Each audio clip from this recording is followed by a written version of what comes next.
Hello everyone, once again I'm going to be attempting one of these malware traffic analysis exercises from malwaretrafficanalysis.net.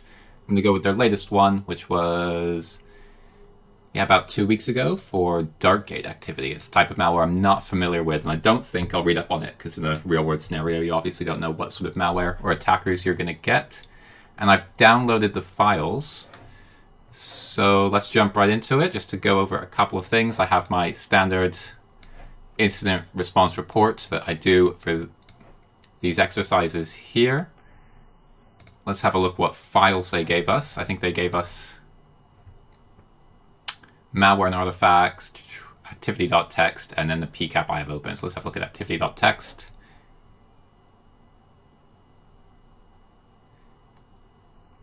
It's just giving me the answers of what happened. I may not look at this.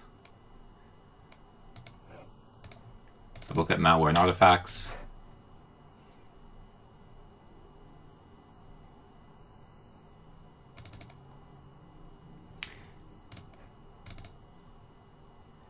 So this is giving me, this is probably a malicious binary. Be careful not to run that. HTML document. I'm going to ignore this. I'm going to try and pull what I can from the PCAP and see how it goes.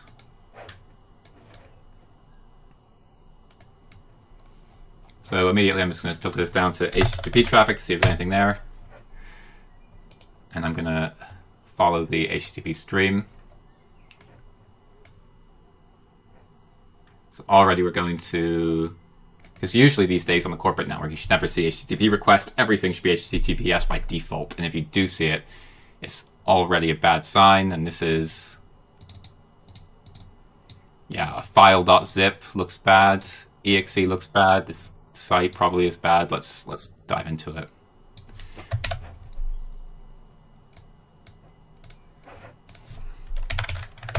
So let's use VirusTotal, our standard tool here. Yeah, this is malicious. This domain is used by DarkGate. I guess we knew that. Delphi-based malware, categorized loader, sold in the underground markets. Da-da. Excellent. So we can start putting this into our incident response report. So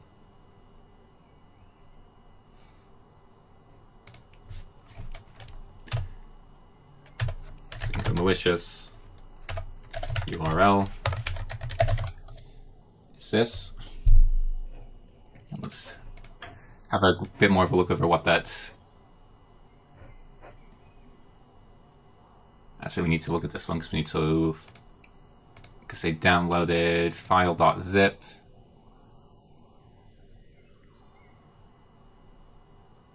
I actually downloaded 3 files here. Crypt.a3x.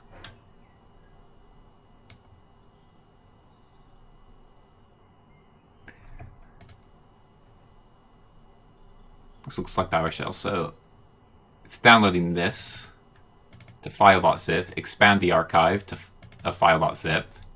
So then that will be probably a folder destination path. Then it's going to run this executable. And then what's a .a3x? Let's have a quick look at that.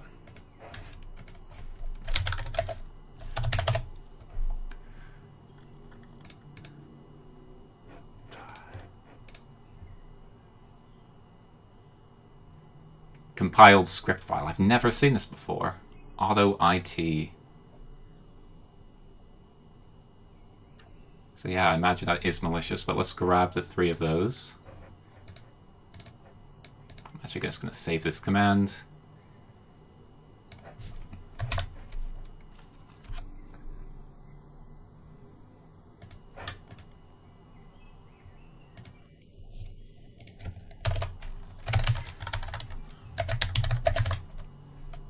And malicious file locations we'll have.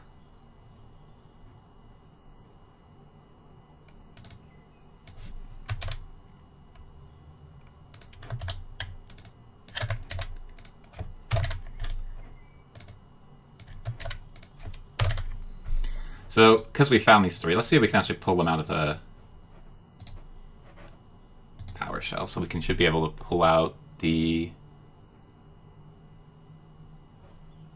Let's just exploit everything because we know what we're looking for. Whoop. with the HTTP objects.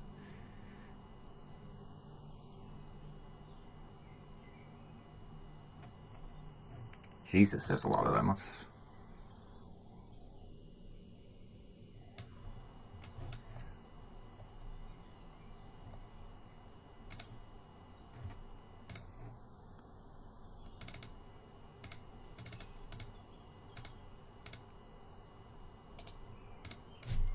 So let's come here.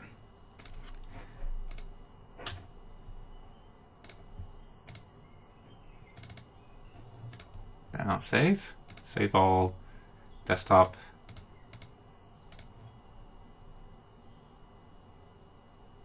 Oh no, I put it in this subfolder.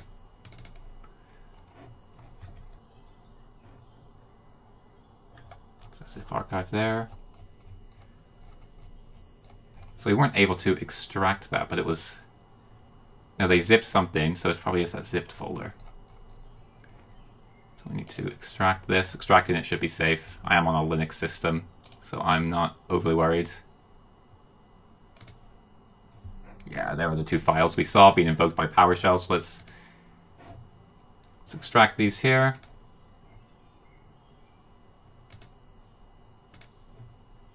Doesn't want me to do it. I think I've got a sudo to extract.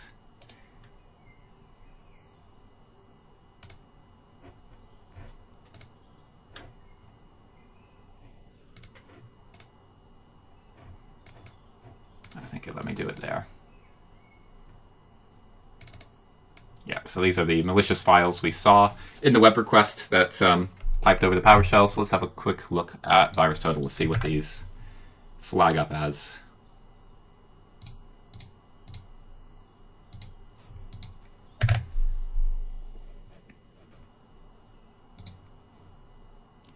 So this, I suspect, will flag up.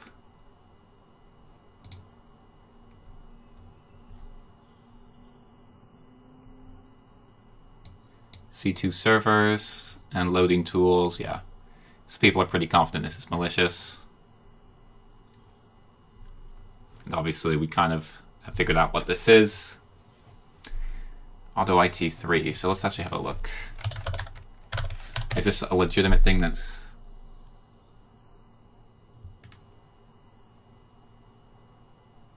Automation script. So yeah, this is sort of a legitimate tool that's being used for malicious purposes here. So it obviously, you bring down the CXE, it's an automation tool, probably something like auto hotkey, and then there's a script, which is this A3X that's executed by it that performs malicious actions. And this is where I need a VM to see exactly what the script does. I can probably actually open this with the text opener, and maybe we can see what... No, it does have its own format. So we can't analyze what the script does. We can do a quick Google about how to... Well, first let's see if the script itself flags up as malicious. Yeah.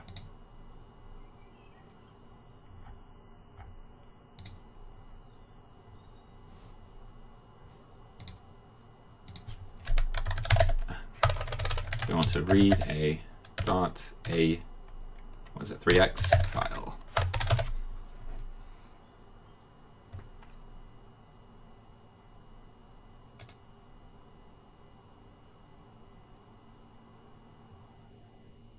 So I think you need the compiler itself to read it, and I'm not willing to run that.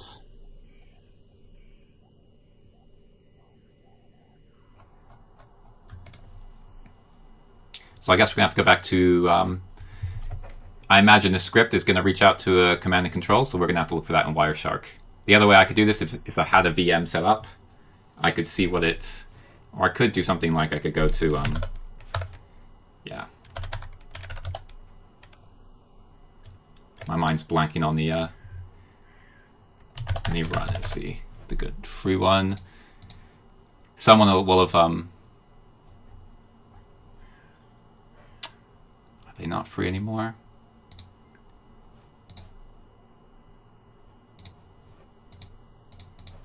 New analysis. We're going to do it from Wireshark, guys. Yeah, there's two methods we could do here. We could basically throw the script into a virtual environment. So either you could set up your own, like Cuckoo Sandbox, or you could use a free service like AnyRun, and we could see what it would do. Or we can try and look at what it did by looking at Wireshark to see what calls were made over the network. And that's the purpose of this exercise. So we're going to do it the honestly, the hard way. So let's go back. So first off, I do want to grab some of this information. So copy summary as text, because we did successfully, that 91 IP is the malicious IP and the infected host will be the 721, and we need to note that down for our instant response.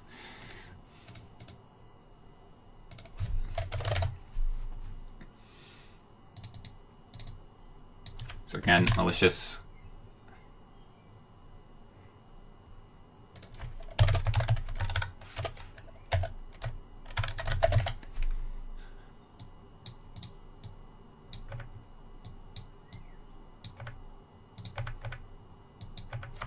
This will be the host IP address, so we can start having a look at what else this IP did.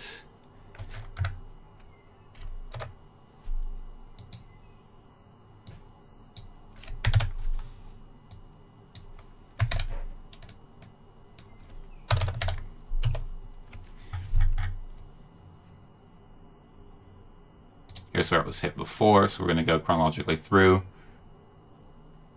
It's still communicating with this. Let's follow some of these HTTP streams to see. Now it's TCP now, so we're not going to see much. It'll be all encrypted. God, it communicated a ton. Does it end up communicating out to any other IPs? No, so this may be the command and control and the malware hosting sites. We'll scroll through and see.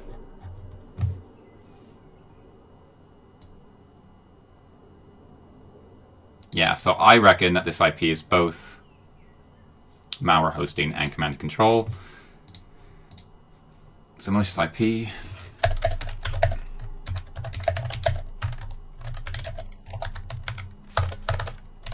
Hosting.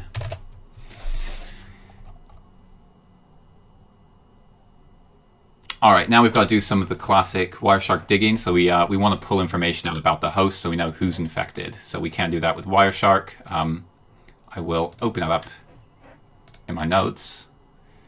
Hostname and MAC address. Let's see if we have. I go back to this. Let's see if we have boot P. Nope. I'm actually going to have a quick look. Do we have any boot P? Nope. We have MBS traffic.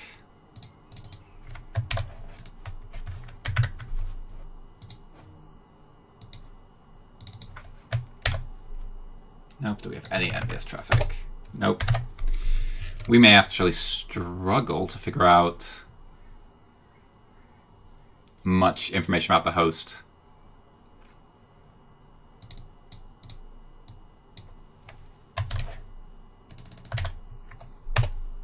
Yeah. All right. So we can see this. So we can follow HTTP stream. We can get some information. So we have the user agent. So we'll pull that so we at least know it's a Windows 10 machine. Just note for people, user agents can be very easily spoofed these days, so they're not something to be trusted.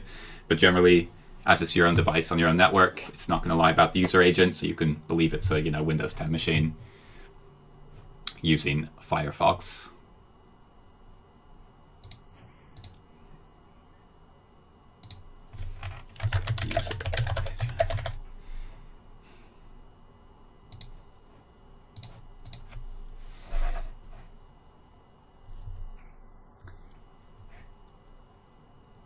Let's see what other information we can gather.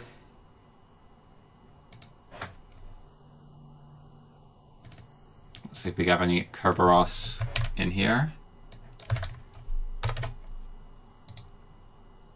Why is it lighting up green but not showing me anything?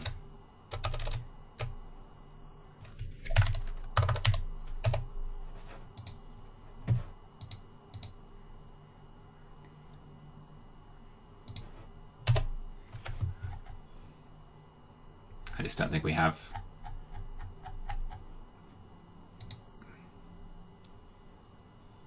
That's interesting. Browser, I've never seen that before. What's...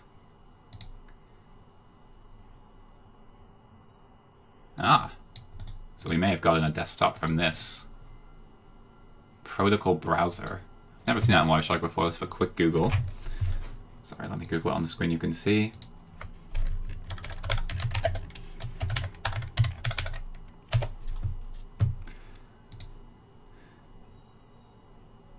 Mail slot, server message.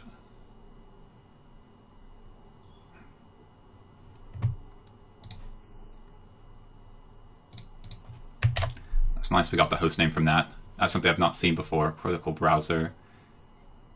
So to search for that, we would just put in browser.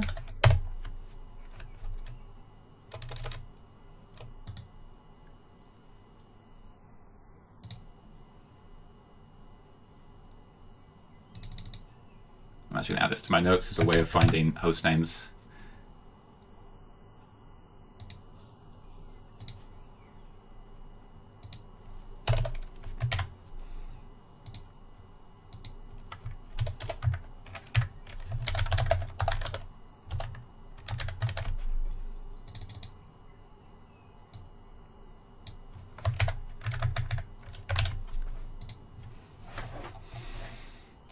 All right. Let's see what else we can dig up here.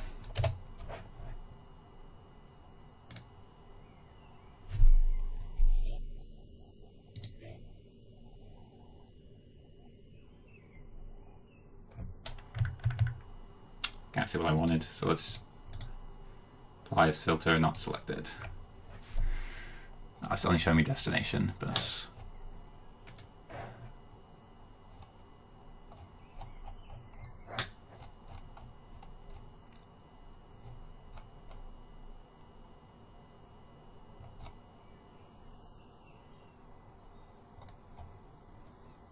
MSN's not interesting. Windows just connects to it all the time. All right, so what else do we need? Honestly, I haven't analyzed the malware. I've only looked at Wireshark, so I'm probably missing some information here. We've got the 3 files here. I'm not including the file size and type. It's file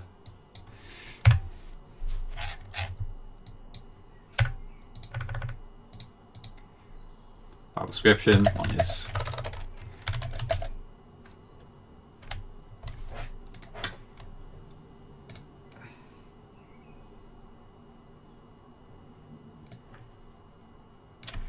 essentially it's this.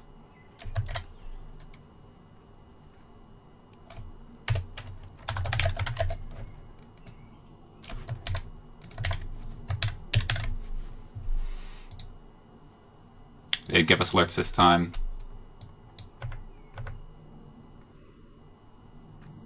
Artifacts are above. Method used to keep persistence, we don't know because we haven't done an analysis of the malware. And the malicious traffic is all to this one IP. That we can see if there's a call to another IP, I missed it. I guess maybe I should apply some quick filters to look. All right, so there is some going out to this IP as well. Let's have a quick look.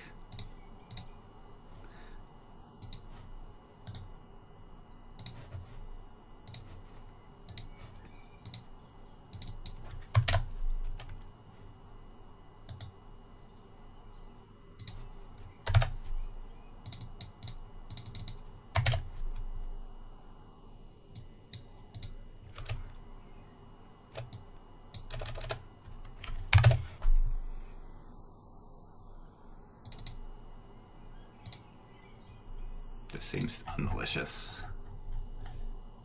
Anything else? That does have it. Let me try. Apply as filter, not selected. So now we have it as the source.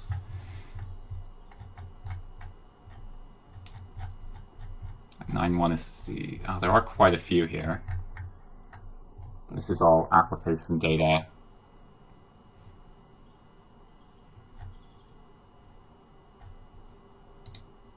Have a look at this one.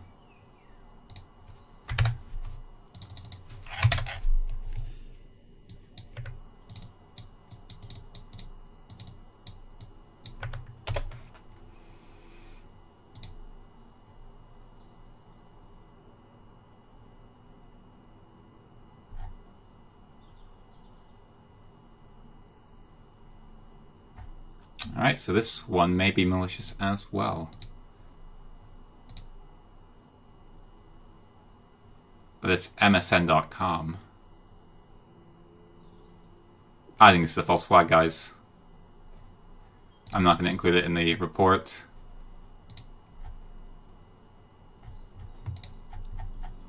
Alright, let's open up the answers and see how we did. So I'm pretty sure the answer documents are here. I think it's DarkGate activity.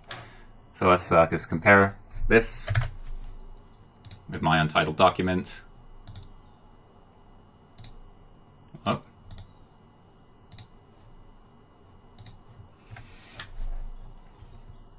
So they have some good references here, I think.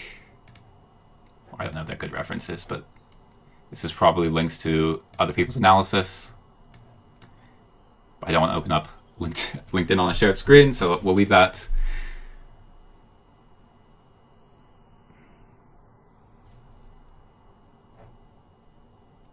So we've got the PowerShell script, we found the HTA file and the downloads, but we didn't see an HTML file.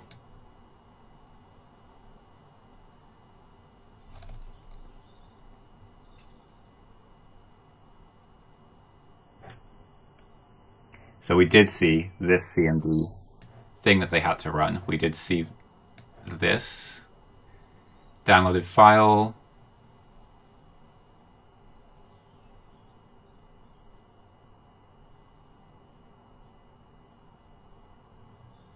We didn't see this one.hta.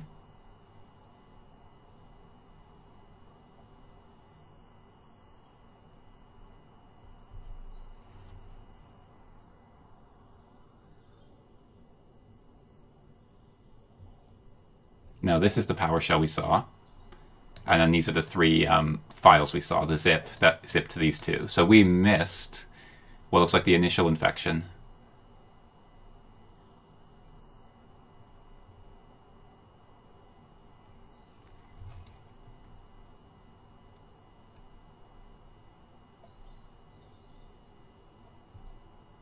So how does this CMD initially get run though?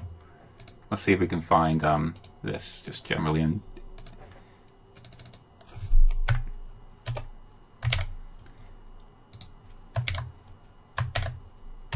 So that URL doesn't exist.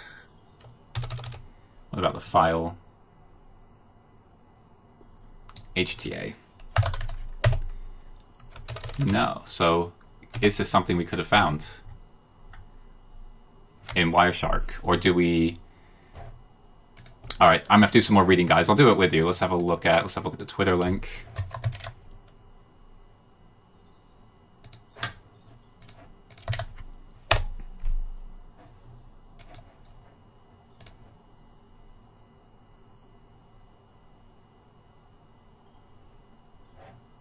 Unknown source. That's not HTML file. This is what we didn't find. Victim paste CMD script into run window. So how are we? Yeah, I guess we can't see this in Wireshark. So this initial infection requires some sort of social engineering where the victim is convinced to paste a CMD script in the run window. Now we should see HTTP traffic for HTA file. But yeah, so it's this script runs and then it's going to download what we saw, the zip. And then it extracts the zip and then runs the AutoI3 package. So we basically picked up the activity that's the result of this step, but we couldn't detect anything before this. But then purely from Wireshark, I'm not sure we could see how, because there's some sort of social engineering aspect happening here. Let's see what else they say. Ah.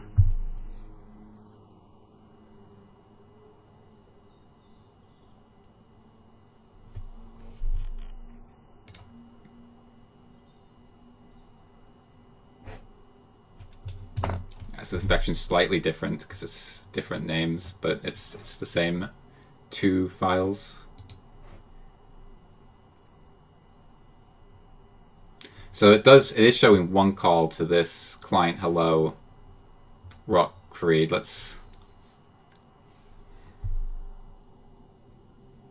So we saw everything from line 2 here. Let's see if we can see this.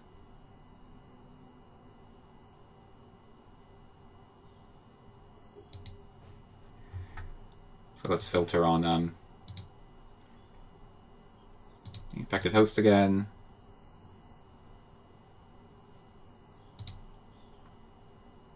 IP source assist, and it should essentially be at the top.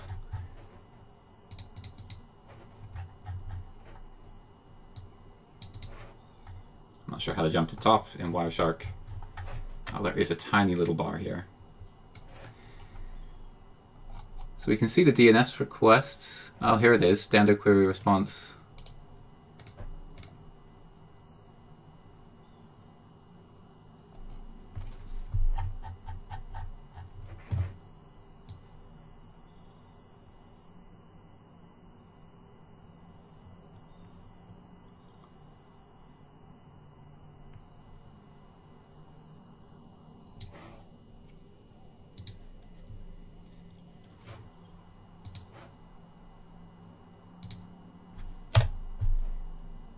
So that's source destination. So there's basically a DNS request to this malicious URL that we missed, but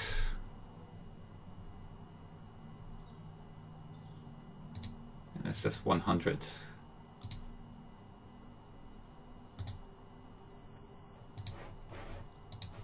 Let's have a look.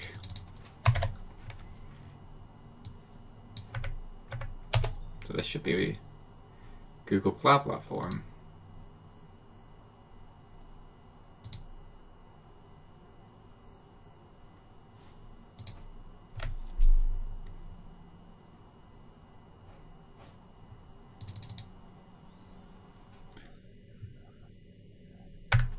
Let's see if we can find that IP.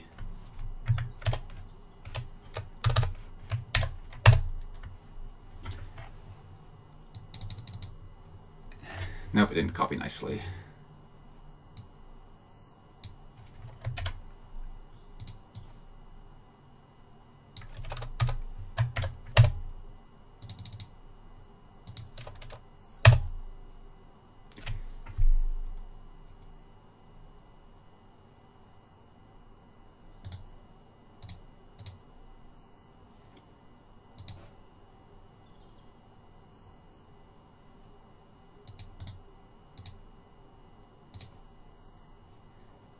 Yeah, so we couldn't really see. So this is a malicious URL, this rocky one.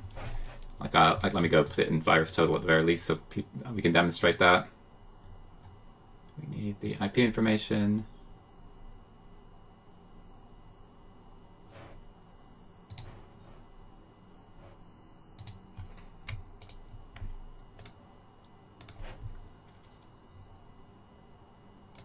Sorry guys, I'm a bit annoyed I missed this, but I couldn't.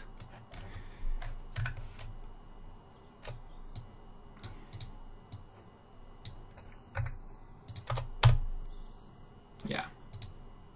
So I missed this from my report, which is this is going to be where the initial HTA file came from.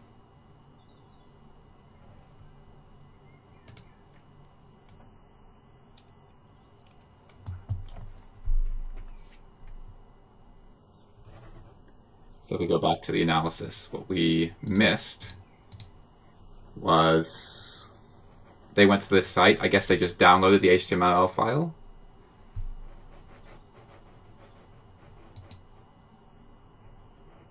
And then paste the CMD script into run.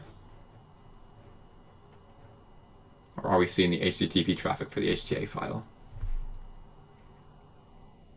Now we're seeing this. So we picked up the incident from here. We should have been able to pick it up from here. I don't think we could see this. This is social engineering. You have to get a doc to the end user that convinces them to paste a command into CMD that starts off the infection. So we missed the initial HTTP traffic from the HTA file, which I'm a bit annoyed about, but we picked up the incident from the rest here. But let's go back and see if there's anything else major I missed.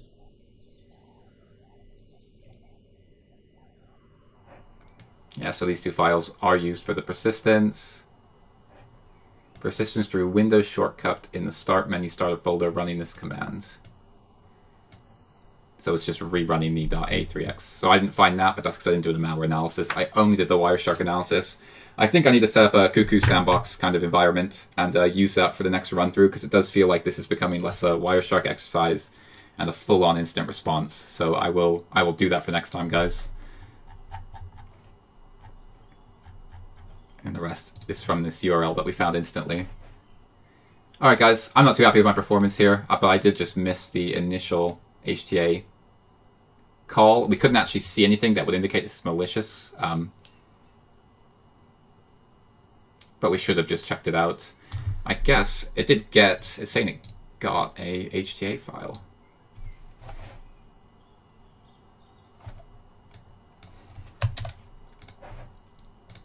Could we see that?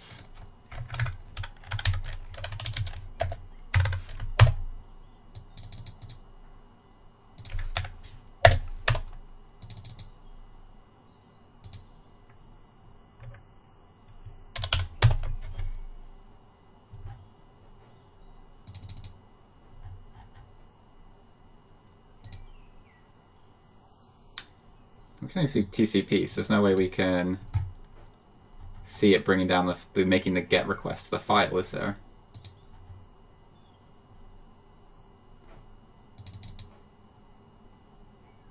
I don't know. Alright everyone, but in conclusion, yeah,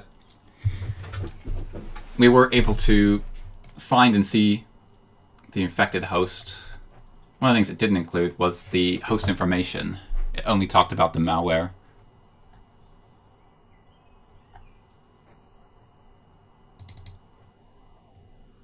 But it feels like this incident response report is talking about a different host because the file names are all slightly different.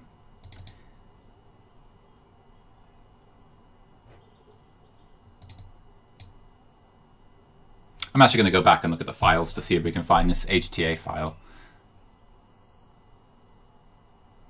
So this is the user has to be convinced to run this.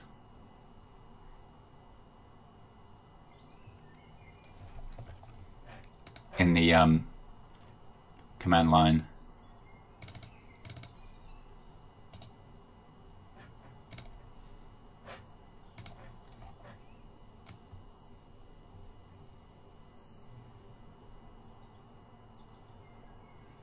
So we couldn't find it in the HTTP objects, but maybe if we export